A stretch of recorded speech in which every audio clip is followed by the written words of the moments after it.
Hi friends, ನಮಸ್ತೆ ಎಲ್ಲರಿಗೂ ಸವಿರುಚಿ ಚಾನಲ್ಗೆ ಮತ್ತೊಮ್ಮೆ ಸ್ವಾಗತ. ಇವತ್ತಿನ ರೆಸಿಪಿ ಬಂದು ಈರುಳ್ಳಿ ಬಿರಿಯಾನಿನ ಮಾಡ್ತಾ ಇದ್ದೀನಿ. ತುಂಬಾ ಚೆನ್ನಾಗಿರುತ್ತೆ. ಖಂಡಿತ ನೀವು ಕೂಡ ಒಮ್ಮೆ ಟ್ರೈ ಮಾಡಿ ನೋಡಿ. ತುಂಬಾ ಸಿಂಪಲ್ಲಾಗಿ ಕೂಡ ಮಾಡ್ಕೊಳ್ಬೋದು. ಬೆಳಗ್ಗೆ ಬ್ರೇಕ್ಫಾಸ್ಟ್ಗಾಗಿರ್ಬೋದು ಅಥವಾ ಲಂಚ್ ಬಾಕ್ಸ್ಗಾಗಿರ್ಬೋದು. ತುಂಬ ಕಡಿಮೆ ಸಮಯದಲ್ಲಿ ತುಂಬ ರುಚಿಯಾಗಿ ಈ ಈರುಳ್ಳಿ ಬಿರಿಯಾನಿನ ಮಾಡ್ಕೊಳ್ಬೋದು. ನೀವು ಕೂಡ ಒಮ್ಮೆ ಟ್ರೈ ಮಾಡಿ ನೋಡಿ. ಈಗ ಬನ್ನಿ ಈ ಈರುಳ್ಳಿ ಬಿರಿಯಾನಿನ ಯಾವ ರೀತಿ ಮಾಡ್ಕೊಳ್ಳೋದು ಅಂತ ನೋಡ್ಕೊಳ್ಳೋಣ. ಮೊದಲು ಗ್ಯಾಸ್ ಮೇಲೆ ಒಂದು ಕುಕ್ಕರ್ನ ಬಿಸಿ ಇಟ್ಕೊಂಡು ಇದಕ್ಕೆ ಒಂದು 3-4 ಟೇಬಲ್ ಸ್ಪೂನ್ ಆಗೋಷ್ಟು ಎಣ್ಣೆನ ಹಾಕ್ಕೊಳ್ತಾ ಇದ್ದೀನಿ. ಈ ರೀತಿ ಎಣ್ಣೆನ ಸೇರಿಸ್ಕೊಂಡು ಎಣ್ಣೆ ಸ್ವಲ್ಪ ಬಿಸಿ ಆದ ನಂತರ ಇದಕ್ಕೆ ಸ್ವಲ್ಪ ಮಸಾಲೆ ಐಟಮ್ಗಳನ್ನ ಹಾಕ್ಕೊಳ್ತಾ ಇದ್ದೀನಿ. ಅಂದರೆ 1-2 ಪಲಾವ್ ಎಲೆ, 1-2 ಸ್ಟಾರು, 1-2 ಮೊಗ್ಗು, 1 ಸ್ಪೂನ್ ಆಗೋಷ್ಟು ಸೋಂಪು, ಚಕ್ಕೆ, ಲವಂಗ, ಮೆಣಸನ್ನ ಹಾಕ್ಕೊಳ್ತಾ ಇದ್ದೀನಿ. ಸೇರಿಸಿ ಮಸಾಲೆಗಳನ್ನ ಲೋ ಫ್ಲೇಮಲ್ಲೇ ಫ್ರೈ ಮಾಡ್ಕೊಳ್ಬೇಕು. ಈ ರೀತಿ ಮಸಾಲೆ ಸ್ವಲ್ಪ ಫ್ರೈ ಆದಮೇಲೆ ಈಗ ಇದಕ್ಕೆ ನಾನು ಒಂದು 15 ಈರುಳ್ಳಿನ ಈ ರೀತಿ ಚಿಕ್ಕ ಸೈಜ್ ಈರುಳ್ಳಿನ ಸಿಪ್ಪೆ ತೆಗೆದು ತೊಗೊಂಡಿದ್ದೀನಿ. ಈರುಳ್ಳಿನ ಕಟ್ ಮಾಡ್ಕೊಳ್ಳೋಕ್ಕೆಲ್ಲ ಹೋಗಬಾರ್ದು, ಈರುಳ್ಳಿ ಪೀಸಸ್ ಹಾಗೆ ಬಿಟ್ಕೊಳ್ಳುತ್ತೆ. ಹಾಗಾಗಿ ಈ ರೀತಿ ಈ ರೀತಿನೇ ಈರುಳ್ಳಿನ ಸೇರಿಸ್ಕೊಳ್ಬೇಕು. ಈ ರೀತಿ ಈರುಳ್ಳಿನ ಕಂಪ್ಲೀಟಾಗಿ ಸೇರಿಸ್ಕೊಂಡು ಈರುಳ್ಳಿ ಸ್ವಲ್ಪ ಕಲರ್ ಚೇಂಜ್ ಆಗೋವರೆಗೂ ಎಣ್ಣೆಲ್ಲೇ ಸ್ವಲ್ಪ ಫ್ರೈ ಮಾಡ್ಕೊಳ್ಬೇಕು. ಅಂದರೆ ಈರುಳ್ಳಿ ಸ್ವಲ್ಪ ಸಾಫ್ಟಾಗಿ ಈರುಳ್ಳಿಯಲ್ಲಿರೋ ಹಸಿ ವಾಸನೆ ಕಂಪ್ಲೀಟಾಗಿ ಕಮ್ಮಿ ಆಗಬೇಕು. ನೋಡ್ತಾ ಇರ್ಬೋದು, ನಾನಿಲ್ಲಿ ಒಂದು 4-5 ನಿಮಿಷ ಈರುಳ್ಳಿನ ಎಣ್ಣೆಯಲ್ಲಿ ಚೆನ್ನಾಗಿ ಫ್ರೈ ಮಾಡ್ಕೊಂಡಿದ್ದೀನಿ. ಈ ರೀತಿ ಈರುಳ್ಳಿ ಲೈಟಾಗಿ ಕಲರ್ ಕೂಡ ಚೇಂಜ್ ಆಗ್ತಾ ಇದೆ, ಈರುಳ್ಳಿ ಕೂಡ ಸಾಫ್ಟ್ ಆಗಿದೆ. ಈಗ ಇದಕ್ಕೆ ಒಂದು ಚಿಕ್ಕ ಕಪ್ಪಲ್ಲಿ 1 ಕಪ್ ಆಗುವಷ್ಟು ಪುದೀನ ಸೊಪ್ಪನ್ನ ಸ್ವಲ್ಪ ಕಟ್ ಮಾಡಿ ಹಾಕ್ಕೊಳ್ತಾ ಇದ್ದೀನಿ. ಹಾಗೆ ಸ್ವಲ್ಪ ಸಣ್ಣದಾಗಿ ಕಟ್ ಮಾಡಿರೋಂಥ ಕೊತ್ತಂಬರಿ ಸೊಪ್ಪನ್ನ ಸಹ ಹಾಕ್ಕೊಳ್ತಾ ಇದ್ದೀನಿ. ನಿಮಗೆ ಇದು ಇಷ್ಟ ಇತ್ತು ಅಂದರೆ ಸ್ವಲ್ಪ ಮೆಂತ್ಯ ಸೊಪ್ಪನ್ನು ಕೂಡ ಸೇರಿಸ್ಕೊಳ್ಬೋದು. ಹಾಗೆ ಒಂದು 4-5 ಹಸಿಮೆಣಸಿನ್ಕಾಯಿನೂ ಸಹ ಈ ರೀತಿ ಮಧ್ಯಕ್ಕೆ ಕಟ್ ಮಾಡಿ ಸೇರಿಸ್ಕೊಂಡು ಮೆಣಸಿನ್ಕಾಯಿ, ಪುದೀನ ಸೊಪ್ಪು ಎಣ್ಣೆಯಲ್ಲಿ ಚೆನ್ನಾಗಿ ಫ್ರೈ ಆಗಬೇಕು. ಹಾಗಾಗಿ ಈ ರೀತಿ ಕಂಪ್ಲೀಟಾಗಿ ಮಿಕ್ಸ್ ಮಾಡಿಕೊಂಡು ಸ್ವಲ್ಪ ಫ್ರೈ ಮಾಡ್ಕೊಳ್ಳೋಣ.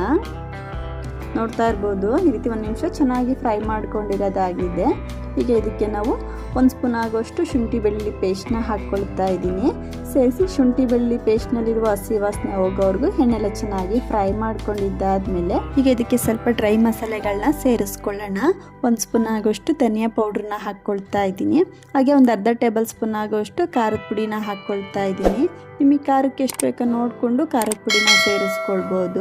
ಒಂದು ಚಿಕ್ಕ ಸ್ಪೂನಲ್ಲಿ 1 ಸ್ಪೂನ್ ಆಗೋಷ್ಟು ಗರಂ ಮಸಾಲ, 1-2 ಚಿಟಿಕೆ ಆಗೋಷ್ಟು ಅಡುಗೆ ಅರಿಶಿನ ಸೇರಿಸ್ಕೊಂಡು ಈ ಡ್ರೈ ಮಸಾಲೆಗಳನ್ನ ಎಣ್ಣೆಲೆ ಚೆನ್ನಾಗಿ ಫ್ರೈ ಮಾಡ್ಕೊಳ್ಳೋಣ. ಈ ರೀತಿ ನಾವು ಎಣ್ಣೆಗೆ ಸೇರಿಸಿ ಡ್ರೈ ಮಸಾಲೆಗಳನ್ನ ಫ್ರೈ ಮಾಡ್ಕೊಳ್ಳೋದ್ರಿಂದ ಈರುಳ್ಳಿಗೆ ಮಸಾಲೆ ಕೂಡ ಚೆನ್ನಾಗಿ ಸೆಟ್ ಆಗುತ್ತೆ ಅಂತ, ಮಸಾಲೆಯಲ್ಲಿ ಹಸಿ ವಾಸನೆ ಕೂಡ ಕಂಪ್ಲೀಟಾಗಿ ಕಮ್ಮಿ ಆಗುತ್ತೆ ಅಂತ. ಈಗ ಇದಕ್ಕೆ ನಾನು ಒಂದು ಚಿಕ್ಕ ಕಪ್ಪಲ್ಲಿ 1/4 ಕಪ್ ಆಗೋಷ್ಟು ಮೊಸರನ್ನ ಹಾಕ್ಕೊಳ್ತಾ ಇದ್ದೀನಿ. ಹಾಗೆ ರುಚಿಗೆ ತಕ್ಕಷ್ಟು ಉಪ್ಪನ್ನು ಸಹ ಹಾಕ್ಕೊಳ್ತಾ ಇದ್ದೀನಿ. ಸೇರಿಸಿ ರೀತಿ ಕಂಪ್ಲೀಟಾಗಿ ಮಿಕ್ಸ್ ಮಾಡ್ಕೊಳ್ಳೋಣ. ನಾವು ಈ ಬಿರಿಯಾನಿಗೆ ಟೊಮೊಟೊ ಆಗ್ಬೋದು, ನಿಂಬೆ ರಸ ಆಗ್ಬೋದು, ಏನೂ ಹಾಕ್ಕೊಂಡಿಲ್ಲ. ಏಕೆಂದರೆ ಮೊಸರನ್ನ ಹಾಕ್ಕೊಂಡಿರ್ತೀವಲ್ವ, ಅದೇ ಸಾಕಾಗುತ್ತೆ. ಸೇರಿಸಿ ರೀತಿ ಕಂಪ್ಲೀಟಾಗಿ ಮಿಕ್ಸ್ ಮಾಡ್ಕೊಳ್ಳೋಣ. ನೋಡ್ತಾ ಇರ್ಬೋದು, ಈ ರೀತಿ ಕಂಪ್ಲೀಟಾಗಿ ಮಿಕ್ಸ್ ಮಾಡ್ಕೊಂಡಿರೋದಾಗಿದೆ. ಈ ರೀತಿ ಮಸಾಲೆ ಸೈಡಲ್ಲಿ ಎಣ್ಣೆ ಕೂಡ ಬಿಡ್ತಾ ಬರ್ತಾ ಇದೆ. ಈ ರೀತಿ ಆದರೆ ಮಸಾಲೆ ಚೆನ್ನಾಗಿ ಫ್ರೈ ಆಗಿದೆ ಅಂತ. ಈಗ ಇದಕ್ಕೆ ಅಕ್ಕಿನ ಸೇರಿಸ್ಕೊಳ್ಳೋಣ. ನಾನಿಲ್ಲಿ 1-2 ಗ್ಲಾಸ್ ಆಗೋಷ್ಟು ಬಾಸುಮತಿ ರೈಸ್ನ ತೊಳೆದು ಹಾಕ್ಕೊಳ್ತಾ ಇದ್ದೀನಿ. ಸೇರಿಸಿ ಈ ರೀತಿ ಕಂಪ್ಲೀಟಾಗಿ ಒಂದ್ಸಲ ಮಿಕ್ಸ್ ಮಾಡ್ಕೊಳ್ಳೋಣ. ಈ ರೀತಿ ಕಂಪ್ಲೀಟಾಗಿ ಮಿಕ್ಸ್ ಮಾಡಿಕೊಂಡು ಇದಕ್ಕೆ ನೀರನ್ನ ಹಾಕ್ಕೊಳ್ತಾ ಇದ್ದೀನಿ. ನಾನಿಲ್ಲಿ 2 ಗ್ಲಾಸ್ ಆಗೋಷ್ಟು ಅಕ್ಕಿನ ತೊಗೊಂಡಿರೋದ್ರಿಂದ 3-3/4 ಕಪ್ ಆಗೋಷ್ಟು ನೀರನ್ನ ಹಾಕ್ಕೊಂಡಿದ್ದೀನಿ. ನಿಮಗೆ ಬಿರಿಯಾನಿ ಇನ್ನೂ ಸ್ವಲ್ಪ ಸಾಫ್ಟಾಗಿ ಬೇಕು ಅಂತಂದರೆ 2 ಗ್ಲಾಸ್ ಆಗೋಷ್ಟು ಅಕ್ಕಿಗೆ 4 ಗ್ಲಾಸ್ ಆಗೋಷ್ಟು ನೀರನ್ನ ಸೇರಿಸ್ಕೊಂಡು ಈ ರೀತಿ ಕಂಪ್ಲೀಟಾಗಿ ಮಿಕ್ಸ್ ಮಾಡ್ಕೊಳ್ತಾ ಇದ್ದೀನಿ. ಈ ಟೈಮಲ್ಲಿ ನೀವು ಉಪ್ಪು ಸಾಲ್ಟೇಜ್ ಇದ್ದರೆ ನೋಡಿ ಸೇರಿಸ್ಕೊಳ್ಬೋದು. ನೀವು ಓಪನಲ್ಲಿ ಪಾತ್ರೆಯಲ್ಲಿ ಮಾಡೋದಾಯಿತು ಅಂದರೆ ನೀರು 1/4 ಭಾಗ ಡ್ರೈ ಆದಮೇಲೆ ಲೋ ಫ್ಲೇಮಲ್ಲೇ ಒಂದು 5 ನಿಮಿಷ ದಮ್ ಕಟ್ಕೊಳ್ಬೋದು. ನಾನಿಲ್ಲಿ ಕುಕ್ಕರಲ್ಲಿ ಮಾಡ್ತಾ ಇರೋದ್ರಿಂದ 1-2 ವಿಸಿಲ್ ತೆಗೆಸ್ಕೊಳ್ತಾ ಇದ್ದೀನಿ. ನೋಡ್ತಾ ಇರ್ಬೋದು, ನಾನಿಲ್ಲಿ 1-2 ವಿಸಿಲ್ ತೆಗೆಸ್ಕೊಂಡಿದ್ದೆ. ಕುಕ್ಕರ್ ವಿಸಿಲ್ ಕೂಡ ಕಂಪ್ಲೀಟಾಗಿ ತಣ್ಣಗಾಗಿದೆ.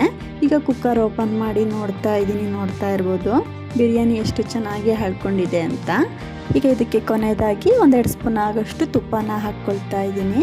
ಈ ರೀತಿ ಸ್ವಲ್ಪ ಕೊನೆಯದಾಗಿ ತುಪ್ಪನ ಹಾಕ್ಕೊಳ್ಳೋದ್ರಿಂದ ಬಿರಿಯಾನಿ ಟೇಸ್ಟ್ ತುಂಬಾ ಚೆನ್ನಾಗಿರುತ್ತೆ. ಸೇರಿಸಿ ಈ ರೀತಿ ಕಂಪ್ಲೀಟಾಗಿ ಮಿಕ್ಸ್ ಮಾಡ್ಕೊಂಡ್ವಿ ಅಂತ ಅಂದರೆ ತುಂಬಾ ಸೂಪರ್ ಆದಂಥ ಈರುಳ್ಳಿ ಬಿರಿಯಾನಿ ರೆಡಿನೇ ಆಗೋಗ್ಬಿಡುತ್ತೆ.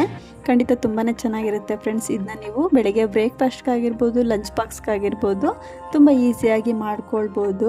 ಖಂಡಿತ ನೀವು ಕೂಡ ಮನೆಯಲ್ಲಿ ಒಮ್ಮೆ ಟ್ರೈ ಮಾಡಿ ನೋಡಿ, ನಿಮಗೆ ಹೇಗೆ ಬಂತು ಅಂತ ಕಮೆಂಟ್ ಮಾಡಿ ತಿಳಿಸಿ. ಇವತ್ತಿನ ರೆಸಿಪಿ ನಿಮ್ಮೆಲ್ಲರಿಗೂ ಇಷ್ಟ ಆಯಿತು ಅಂದ್ಕೊಳ್ತೀನಿ ಫ್ರೆಂಡ್ಸ್. ಇಷ್ಟ ಆದರೆ ಈ ವಿಡಿಯೋಗೆ ಲೈಕ್ ಮಾಡಿ, ಶೇರ್ ಮಾಡಿ. ಹಾಗೂ ಇನ್ನಷ್ಟು ಈಸಿ ರೆಸಿಪಿಗಾಗಿ ಸವಿರುಚಿ ಚಾನಲ್ನ ಸಬ್ಸ್ಕ್ರೈಬ್ ಮಾಡ್ಕೊಂಡು ಕೂಡ ನೋಡಿ. ಪಕ್ಕದಲ್ಲೇ ಇರುವಂಥ ಬೆಲ್ ಬಟನ್ ಸಹ ಕ್ಲಿಕ್ ಮಾಡ್ಕೊಳ್ಳಿ. ಇನ್ನೊಂದು ಒಳ್ಳೆ ರೆಸಿಪಿಯೊಂದಿಗೆ ಸಿಗೋಣ. Thank you.